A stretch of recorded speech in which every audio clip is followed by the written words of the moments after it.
औरत का फैसला। नैतिक मूल्यों से ये कहानी भले ही आपको इंसाफ करती ना दिखे, लेकिन जिम्मेदारियों की नजर से देखेंगे तो शायद कुछ समझ में आए। ये क्या है बहू, सुबह से घर का काम करती रहती है, फिर ऑफिस जाती है और बच्चों में लगी रहती है। अरे ऑफिस क्यों नहीं छोड़ देती, या फिर घर के लिए कोई नौकरानी रख ले। कैसी बात कर रही है माँ? जानती तो है ना अभी इनके ऊपर कितना लोन है। थोड़ा ही सही मदद कर देती हूँ तो अच्छा लगता है, और अभी उनको मेरे पैसे की जरूरत भी तो है। सुधा चंदर को बचपन से प्यार करती थी। एक ही मोहल्ले में खेल कूद कर बड़े हुए दोनों। जहाँ सुधा संपन्न परिवार से थी तो वहीं चंदर का परिवार आर्थिक परेशानियों से जूझता ही रहा। लेकिन सुधा की जिद के आगे किसी की नहीं चली। सुधा, कल ऑफिस जल्दी जाना है और 2 दिन के लिए गुजरात ऑफिस के काम से भी जाना होगा। अरे कैसी बात कर रहा है बेटा, बहू को अगले महीने बच्चा होने वाला है, इस वक्त तो उसके साथ रहे। अरे कोई बात नहीं ना माँ, उनको जरूरी काम होगा, वरना मेरा चंदर ऐसे वक्त में मुझे छोड़कर कभी नहीं जाता। चंदर सुबह घर से निकलता तो आधी रात को घर में घुसता, वो भी शराब के नशे में। चंदर की माँ उसे खूब समझाती। अरे माँ, देख रही हो ना कितना कर्जा है सर पर, काम करना पड़ता है, दिन रात काम नहीं करूँगा तो घर कैसे चलेगा। अरे लेकिन बहू को भी तो देख लिया कर, इस हालत में भी घर का बाहर का सारा काम करती है।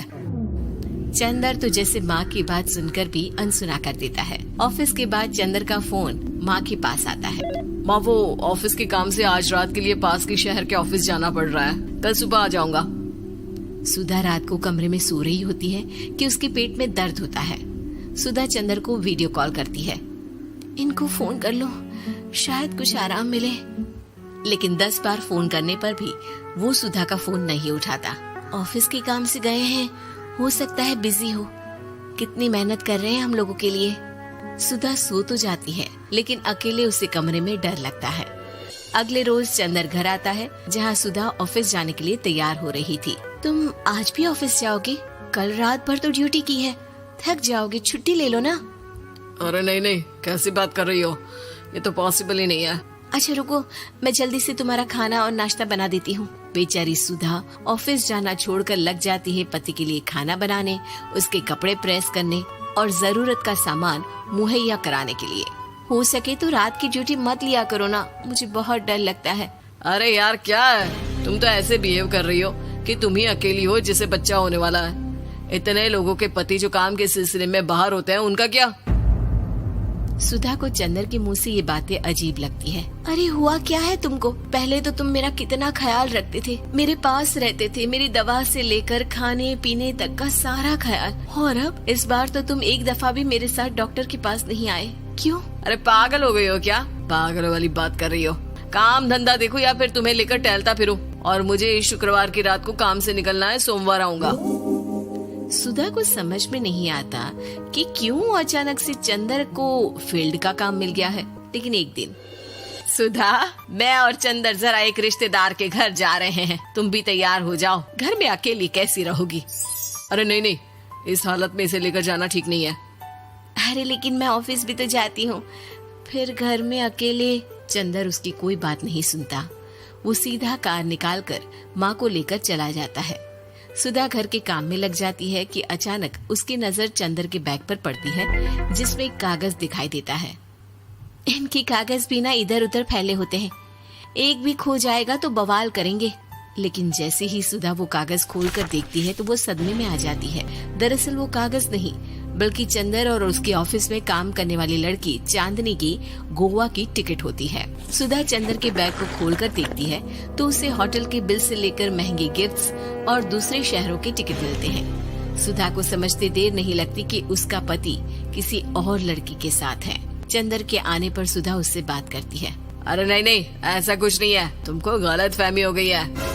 लेकिन जब सुधा के सवाल तीखे हो जाते हैं तो चंदर को अपनी गलती माननी पड़ती है और वो सुधा से माफी मांग लेता है। सुधा फैसला कर लेती है कि वो चंदर को छोड़ देगी। बच्चे और सामान को लेकर वो घर से निकल ही रही होती है कि सास उसे रोकती है। कहाँ जाएगी बेटा, रुक जा। चंदर को सुधा का जाना खल नहीं रहा था। वो झूठे मुंह भी उसे रोकने की कोशिश ही नहीं कर रहा था। सुधा चंदर को देखती है और मायके चली जाती है। मायके में माँ कहती है, अरे ऐसे कैसे घर छोड़कर आ गई? कौन सा चंदर तुझे छोड़ रहा था? माफी तो मांग ली थी ना। देखो बेटा, बेटी डोली में जाती है और अर्थी में ही निकलती है। पर पापा, मेरा आत्मसम्मान, उसका क्या? आपने मुझे पढ़ाया लिखाया है, इस लायक बनाया कि मैं खुद का खर्चा उठा सकूं, बेटी को पढ़ा सकूं, एक अच्छा जीवन पाऊं। अरे लेकिन पति की जरूरत तो होती है ना सुधा दीदी, और अगर आपको नहीं है तो इस बच्ची का सोचो जो अपने पिता से इस कदर जुड़ी है। आने वाले बच्चे की सोचो जिसके आने से पहले ही आपने पिता का प्यार से दूर करने की सोच ली। सुधा फोन देखती है लेकिन चंदर का कोई कॉल नहीं होता। वो समझ नहीं पाती कि अपने आत्मसम्मान के बारे में सोचे या बच्चों के बारे में। मम्मी, हम नाना नानी के घर से दादी और पापा के पास कब जाएंगे? नहीं जाएंगे बेटा, अब यहीं रहेंगे। नहीं मम्मी, मैं पापा के पास जाऊंगी, मुझे दादी के साथ रहना है। और मेरे साथ? हाँ, आपके साथ भी तो, सबके साथ माँ। देखो सुधा दीदी, आपके सर पर पिता का साया होना जरूरी होता है। अपने घमंड के लिए पिता और बेटी को अलग मत करो। सुधा अब सामान उठाकर अपने ससुराल जाने लगती है, लेकिन मन में सवाल रह जाता है कि जिसे दुनिया घमंड समझ रही है वो उसका आत्मसम्मान था। चंदन ने माफी जरूर मांग ली, लेकिन कभी ये एहसास नहीं दिलाया कि वो सिर्फ उसी का है।